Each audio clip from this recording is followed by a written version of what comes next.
दिल्ली में भारतीय जनता पार्टी बीते 3 चुनावों में हर तरह के प्रयोग कर चुकी है। 2013 में अपने नेता डॉक्टर हर्षवर्धन के नेतृत्व में चुनाव लड़कर 2015 में जानी मानी आईपीएस अफसर किरण बेदी को पैराशूट एंट्री देते हुए मुख्यमंत्री पद का चेहरा बनाकर और 2020 में प्रधानमंत्री नरेंद्र मोदी के चेहरे पर चुनावी मैदान में उतरकर देखा जाए तो भारतीय जनता पार्टी सबसे ज्यादा सफल तभी हुई थी जब हर्षवर्धन के नेतृत्व में चुनाव लड़ा गया था। तब भारतीय जनता पार्टी ने दिल्ली में सबसे ज्यादा 31 विधानसभा सीटें जीती थी, लेकिन 2015 में सिर्फ 3 और 2020 में कुल 8 सीटें जीत पाई।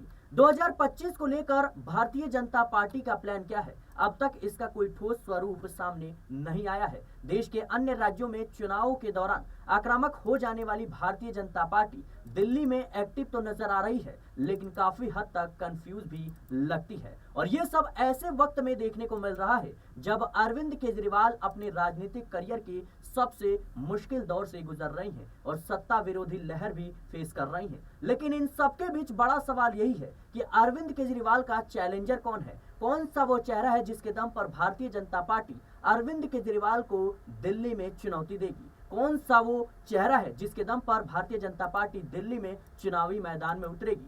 2020 के दिल्ली विधानसभा चुनाव के नतीजे आने के फौरन बाद ही राष्ट्रीय स्वयंसेवक संघ यानी आरएसएस के मुखपत्र में दिल्ली भारतीय जनता पार्टी को खास सलाहियत मिली थी। कहा गया था कि भारतीय जनता पार्टी को दिल्ली में स्थानीय नेतृत्व खड़ा करने पर फोकस करना चाहिए और लगे हाथ सवाल भी पूछा गया, आखिर भारतीय जनता पार्टी दिल्ली में कब तक मोदी शाह के भरोसे बैठी रहेगी, क्योंकि मोदी शाह हर चुनाव नहीं जिता सकते। 2013 में बीजेपी को बेहतरीन नेतृत्व देने वाले हर्षवर्धन को दिल्ली की राजनीति से हटाकर केंद्र में लाया गया और फिर हाशिए पर भेज दिया गया। 2020 के लिए भोजपुरी सुपरस्टार मनोज तिवारी को आगे किया गया, लेकिन चुनावों के दौरान लोग यही नहीं समझ पा रहे थे कि मोर्चे पर आगे प्रवेश वर्मा है या फिर मनोज तिवारी, क्योंकि अरविंद केजरीवाल को गृह मंत्री अमित शाह बार बार प्रवेश वर्मा से बहस करने के लिए चैलेंज कर रहे थे। पिछले चुनाव के बाद मनोज तिवारी को हटाकर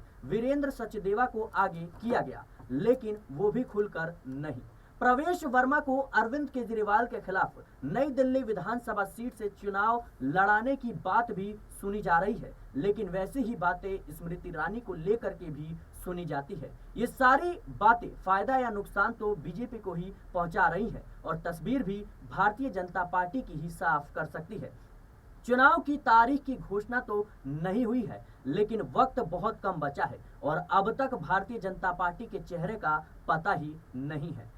और दूसरे पॉइंट की अगर हम बात करें तो महिलाओं की स्कीम पर भारतीय जनता पार्टी का सवाल उठाना। दिल्ली में विधानसभा चुनाव की तैयारियों के बीच अरविंद केजरीवाल धड़ाधड़ ऐलान कर रहे हैं, लेकिन भारतीय जनता पार्टी अरविंद केजरीवाल पर हमला करने पर ज्यादा जोर दे रही है। तैयारी तो भारतीय जनता पार्टी की तरफ से भी महिलाओं के लिए वैसी ही स्कीम लाने की है जैसी मध्य प्रदेश से लेकर महाराष्ट्र तक देखने को मिला। ये बात बीजेपी नेताओं की तरफ से ही मीडिया को बताई जा चुकी है। बीजेपी अभी भी तैयारी कर रही है और अरविंद केजरीवाल ने महिला सम्मान योजना का ऐलान कर दिया है। सत्ता में लौटने पर अरविंद केजरीवाल ने महिलाओं को 2100 यानी 2100 रुपए हर महीने देने का वादा कर दिया है, लेकिन दिल्ली सरकार के अफसरों की तरफ से उसमें कांटा फंसा दिया गया है। सवाल उठने पर दिल्ली के उपराज्यपाल विनय कुमार सक्सेना ने संभावित लाभार्थी महिलाओं के रजिस्ट्रेशन में फ्रॉड की जांच दिल्ली पुलिस को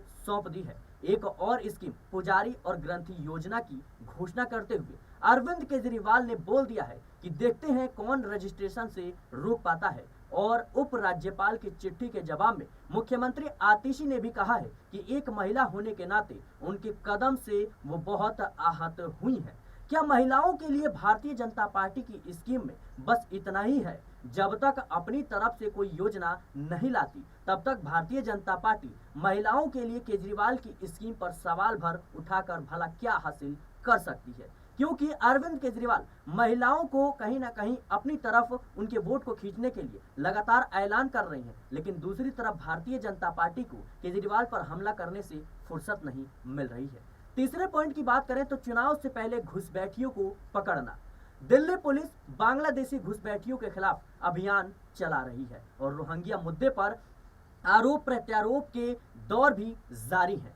भारतीय जनता पार्टी आम आदमी पार्टी की सरकार पर हमला बोल रही है तो अरविंद केजरीवाल मांग कर रही हैं कि दिल्ली में रोहिंग्या लोगों को बसाने के लिए केंद्रीय मंत्री हरदीप पुरी को गिरफ्तार किया जाना चाहिए, क्योंकि आंकड़े भी उनके पास ही है। रिपोर्ट के मुताबिक बीते 2 हफ्ते में दिल्ली पुलिस ने अलग अलग जगहों से दर्जन भर रोहिंग्या लोगों को गिरफ्तार किया है।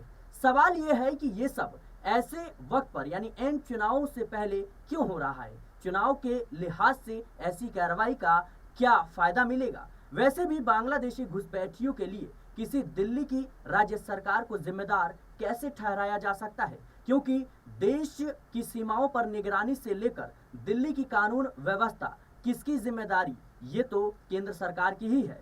राजनीतिक लिहाज से देखें तो भारतीय जनता पार्टी ने घुसपैठियों का मुद्दा तो झारखंड में भी उठाया था, लेकिन कुछ हासिल नहीं हुआ। कहीं ना कहीं चुनाव को देखते हुए जिस तरीके से भारतीय जनता पार्टी इस मुद्दे को उठा रही है, ऐसे में उसे उम्मीद है कि शायद चुनाव में उसे इसका फायदा मिलेगा। वहीं अगले पॉइंट की बात करें तो सिर्फ एंटी इनकम्बेंसी के भरोसे बैठना कितनी बड़ी समझदारी है। बेशक अरविंद केजरीवाल के खिलाफ दिल्ली में सत्ता विरोधी लहर है, ये बात खुद अरविंद केजरीवाल के एक्शन से भी समझ में आ रही है। मौजूदा विधायकों का टिकट काटना और ये कहना समझो सभी 70 सीटों पर अरविंद केजरीवाल ही चुनाव लड़ रहा है, मुश्किल बस यही नहीं है। अरविंद केजरीवाल दिल्ली शराब नीति केस में भ्रष्टाचार के आरोप में जेल भेजे जा चुके हैं और फिलहाल जमानत पर बाहर हुए हैं। ऐसे में भारतीय जनता पार्टी दिल्ली की सल्तनत पर काबिज होने के लिए भला किस बात का इंतजार कर रही है? देखा जाए तो अरविंद केजरीवाल चुनाव की तैयारियों में बिल्कुल भी कसर नहीं छोड़ रही हैं, लेकिन भारतीय जनता पार्टी ने अब तक अपने पत्ते नहीं खोले हैं, यानी इस चुनाव को लेकर भारतीय जनता पार्टी में हलचल नहीं दिख रही है। वहीं अगले पॉइंट की बात करें तो दिल्ली की विधानसभाओं में बीजेपी की कोई हलचल नहीं। नई दिल्ली विधानसभा को छोड़ दे तो अभी तक किसी और इलाके में भारतीय जनता पार्टी की तरफ से कोई खास हलचल महसूस नहीं की गई है। कहने को तो सांसद मनोज तिवारी और दिल्ली बीजेपी अध्यक्ष वीरेंद्र सचदेवा बात बात पर अरविंद केजरीवाल और आम आदमी पार्टी पर हमला बोलते रहते हैं और टीम केजरीवाल की माने तो स्वाति मालीवाल और उप राज्यपाल विनय कुमार सक्सेना भी वीडियो बीजेपी के फायदे के लिए ही बना रही हैं, लेकिन विधानसभा क्षेत्रों में बीजेपी की आवाज उठाने वाला कौन है? कांग्रेस ने तो नई दिल्ली विधानसभा और जंगपुरा से अपने उम्मीदवार घोषित भी कर दिए हैं, लेकिन बीजेपी नेता के एक बयान से ही ये बात चर्चा में आ गई कि वो अरविंद केजरीवाल के खिलाफ चुनाव लड़ सकते हैं। देखा जाए तो दिल्ली विधानसभा चुनाव की तैयारियों में अरविंद केजरीवाल आगे नजर आ रही हैं, लेकिन वहीं भारतीय जनता पार्टी ने अभी तक अपने पत्ते नहीं खोले हैं, क्योंकि भारतीय जनता पार्टी लगातार अरविंद केजरीवाल के ऐलानों पर हमला बोलने से फुर्सत नहीं है। ऐसे में देखना होगा कि अरविंद केजरीवाल के खिलाफ किसे भारतीय जनता पार्टी चुनावी मैदान में उतारती है और बीजेपी के लिए सीएम चेहरा कौन होगा, ये भी देखना दिलचस्प होगा। फिलहाल दिल्ली चुनाव को लेकर आपकी राय क्या है, हमें कमेंट बॉक्स में जरूर बताएं। देश और दुनिया की तमाम खबरों के लिए बने रहें नेक्स्ट 9 पॉलिटिकल बाइट के साथ।